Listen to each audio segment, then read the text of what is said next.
ગુજરાતના chief secretary રાજકુમારનો આજે સેવાનો અંતિમ દિવસે સેવા કાર્યોને વાગોળ્યા. ખાસ કરીને વાઇબ્રન્ટ ગુજરાત, G20 સમિટ અને અન્ય વિકાસના કાર્યોમાં રાજકુમાર સાહેબનો સિંહ ફાળો. આવતીકાલથી ચીફ સેક્રેટરી તરીકે ગુજરાતી અધિકારી પંકજ જોશી વિધિવત રીતે ચાર્જ સંભાળશે.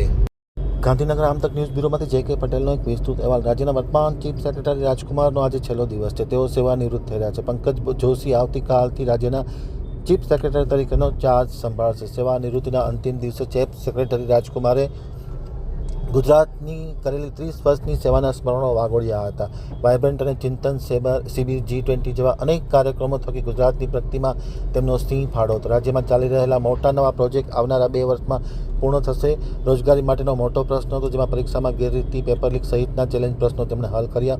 10,000 જેટલા લોકોને રોજગાર મળ્યો અને વધુ 10,000 લોકોને રોજગારી મળશે તેવી તેમને વાત કરી હતી. પંકજ જોશી મારી સાથેના અધિકારી છે. તેમની કામગીરીથી હું વાકેફ છું.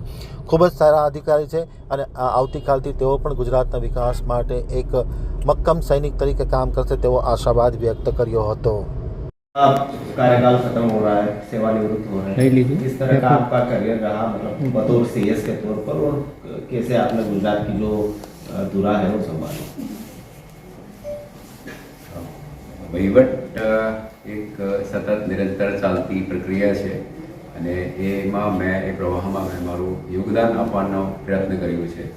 આમાં રાજ્ય સરકારનો અને ખાસ કરીને માનનીય મુખ્યમંત્રી શ્રી ભૂપેન્દ્રભાઈ પટેલ સાહેબનું અને સમગ્ર કેબિનેટનો, મંત્રીમંડળનું જે સતત મને માર્ગદર્શન મળ્યું છે, સહકાર મળ્યો છે, મારા સાથી અધિકારી અને કર્મચારી મિત્રોનો જે સાથ સહકાર મળ્યો છે, તેના થકી, તેની બદૌલત આ 2 વર્ષનું કાર્યકાળ આજે પૂરું કરતા મને ખૂબ સંતોષની અનુભૂતિ થાય છે.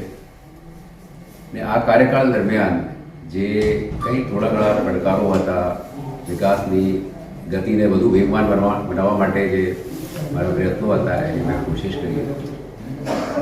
ખાસ કરીને મારા હોદ્દાની સાથે રાજ્ય સરકારમાં કર્મચારી અધિકારીઓની ભરતીની ગતિ ઓછી હતી અને એની સાથોસાથ અમારી જે ભરતીની સંસ્થાઓ છે, એમાં સેવા પસંદગી મંડળ હોય કે GPSC હોય કે પંચાયત સેવા પસંદગી મંડળ હોય, એમની કામગીરીમાં જે પડકારો આવતા હતા એને બધું કઈ રીતે પહોંચી વળવા અને પ્રક્રિયાને કઈ રીતે સરળ બનાવવા, ટેકનોલોજીનો ઉપયોગ કરીને જે પેપર લીક થાય છે અથવા જે ગેરરીતિઓ થાય છે તેને દૂર કરવા માટેના મારા શરૂઆતી જે પ્રયત્નો હતા, એના પરિણામ સ્વરૂપ ભરતીની પ્રક્રિયામાં છેલ્લા 2 વર્ષથી ગતિ આવી છે. કોઈ પણ જાતના જે અવરોધ હતા, પરીક્ષાના જે દુશ્મનો હતા, એ પણ દૂર કરવામાં મદદ મળેલી છે. રાજ્ય સરકારે પણ પરીક્ષામાં ચોરીને અટકાવવા માટે એક ખૂબ કડક કાયદો ફેબ્રુઆરી 2023માં બનાવ્યો છે, એ પણ આપને ખ્યાલ હશે. એ તમામ પ્રયત્નોના કારણે આજે ગુજરાતમાં ભરતીની પ્રક્રિયા એક બહુ સારી રીતે સ્મૂથલી ચાલે છે, એનું મને સંતોષ છે. બીજું આપને ખ્યાલ હશે કે આવતાની સાથે જ બિપરજોય નામનો એક બહુ મોટું વિશાળકાય સાયક્લોનના પડકાર જૂન 2023માં આપણી સમક્ષ આવ્યા હતા અને તેમાં પણ માનનીય મુખ્યમંત્રીશ્રીના માર્ગદર્શનમાં, તમામ મંત્રીમંડળના માન્ય મંત્રીશ્રીઓના સહકારથી, જિલ્લા વહીવટીતંત્રના સહકારથી એક પણ જાનહાનિ વગર આપણે આ એક મોટી કુદરતી આપત્તિનો સામનો કરી શક્યા અને એ પણ મારા માટે એક ખૂબ સંતોષનું કારણ રહ્યું હતું. ત્યાર પછી વિકસિત ગુજરાતના એક ડોક્યુમેન્ટ આપણે તૈયાર કર્યું. વિકસિત ભારતની 2047 સુધીમાં યાત્રામાં ગુજરાતનું શું યોગદાન હોઈ શકે, એટલે વિકસિત ગુજરાતનું ડોક્યુમેન્ટ અમે બનાવ્યું. તો એમાં 2047 સુધીમાં ગુજરાતમાં વિવિધ ક્ષેત્રોએ આપણે કેવા લક્ષ્યાંકો નક્કી કરવા, કેવી રીતે વિકાસનું આપણે રોડમેપ તૈયાર કરવું, એની કામગીરી થઈ. સાથોસાથ તરત તે પછી અમે સુરત રિજન માટે પણ વિકાસની કામગીરી કેવા પ્રકારની હોઈ શકે તેનું પણ એક ડોક્યુમેન્ટ નીતિ આયોગના સાથ સહકારથી મદદથી અમે તૈયાર કર્યું. વાઇબ્રન્ટ ગુજરાત નું 10મી આવૃત્તિ જે હતી, 20 વર્ષનો ગાળો અને 10મી આવૃત્તિ, એનું પણ સફળતાપૂર્વક આયોજન રાજ્યમાં થયું.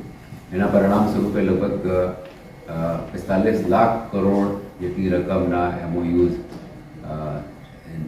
સાઇનિંગ થયેલ હતી. G20ની 16થી વધારે બેઠકોનું આયોજન પણ વર્ષ 2023માં મારા સમયકાળમાં થયું અને એ પણ બહુ સારી રીતે આયોજન કરવામાં આવ્યા. ત્યાર પછી તો આપને ખ્યાલ હશે કે લોકસભાની ચૂંટણી આવેલી અને એ પણ આપણે શાંતિપૂર્વક પાર કરી શક્યા. જ્યાં સુધી વહીવટમાં સ્વચ્છતાની વાત છે એ દિશામાં પણ મેં પ્રયત્ન કરેલું અને એમાં પણ રાજ્ય સરકારના માર્ગદર્શન, સાથ સહકાર અને મારા સાથી અધિકારી મિત્રોના પણ સહકારના કારણે જેને મીડિયા જ પોતે એક ઓપરેશન ગંગાજળનું નામ આપેલું છે, પણ એમાં પણ મેં જોયું કે કામગીરી શરૂ થતાં થોડું સમય લાગ્યું, પણ ધીમે ધીમે એમાં ગતિ આવી ગઈ છે. અને આપ પણ મીડિયામાં વારંવાર એની નોંધ લો છો કે દર અઠવાડિયે 15 દિવસે કોઈના કોઈ એવી વ્યક્તિઓ જે ડેડવોડ થઈ ગઈ છે, ઇનએફેક્ટિવ છે અથવા જેની પ્રામાણિકતા ઉપર શંકાનું સ્થાન છે, એવી વ્યક્તિઓને આપણે સરકારમાંથી દૂર કરીએ છીએ અને વહેલી નિવૃત્તિ આપીએ છીએ. અને મને વિશ્વાસ છે એના થકી પણ તંત્રમાં એક પ્રજાને વધુ વિશ્વાસ આવશે અને આપણે સ્વચ્છ બનાવવામાં સફળતા મેળવીશું. મારા અનુગામી તરીકે શ્રી પંકજ જોશી હવે આવવાના છે. એ પણ 1989 બેચના અધિકારી છે અને એમની કારકિર્દીની શરૂઆત જ્યારે ગુજરાતમાં થઈ ત્યારે એ મારી જોડે જ હતા કચ્છ જિલ્લામાં, અને એ પણ ખૂબ સારા કાર્યક્ષમ અધિકારી છે. મુખ્યમંત્રીશ્રી સાથે છેલ્લા 3 વર્ષથી કામ કરી રહ્યા છે, એ પણ આપ જાણો છો. અને આવનાર સમયમાં ગુજરાતના વિકાસમાં શ્રી જોશીજીના માર્ગદર્શનમાં સુંદર કામગીરી થશે એવો મને વિશ્વાસ છે. અને આપ લોકોએ સતત મને હૂંફ આપી છે. જે સારા કામ છે તેને વધાવ્યું છે. જે કામમાં ધ્યાન આપવા જેવું છે એ પણ મીડિયાએ અમારું ધ્યાન દોર્યું છે અને હું આપનો ખાસ આભારી છું.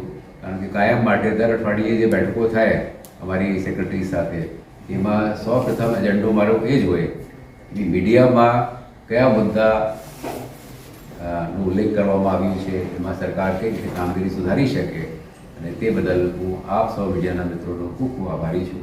અને આપે પણ વહીવટને વધુ કાર્યક્ષમ બનાવવામાં મને મદદ આપી છે, તેની હું